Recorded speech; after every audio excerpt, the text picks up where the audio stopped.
বন্ধুরা, অত্যন্ত গুরুত্বপূর্ণ একটি দোয়া নিয়ে তোমাদের সামনে উপস্থিত হয়েছি। আল্লাহর হাবিব নবীজি বলেছেন, যে ব্যক্তি সকালবেলা এই দোয়াটি 3 বার পড়বে, আমার আল্লাহ ঘোষণা দিয়েছেন তার জীবনের সমস্ত বিপদ আপদ বালা মুসিবত থেকে আল্লাহ স্বয়ং নিজে হেফাজত করবেন এবং মানুষের ক্ষতির থেকে, জিনের ক্ষতির থেকে এবং দুনিয়াবি সমস্ত ধরনের অনিষ্ট থেকে আমার আল্লাহ তাকে হেফাজত করবেন।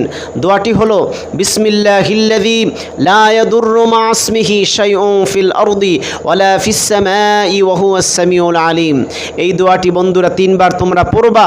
অবশ্যই এটা একেবারে বাস্তব আমল, যেটা সমস্ত বিপদ আপদ থেকে, বালা মুসিবত থেকে তুমি যদি নিরাপদে থাকতে চাও, যদি হেফাজত থাকতে চাও, জিনের ক্ষতির থেকে, মানুষের ক্ষতির থেকে যদি নিরাপদে থাকতে চাও, এই দোয়াটি অবশ্যই পড়বা।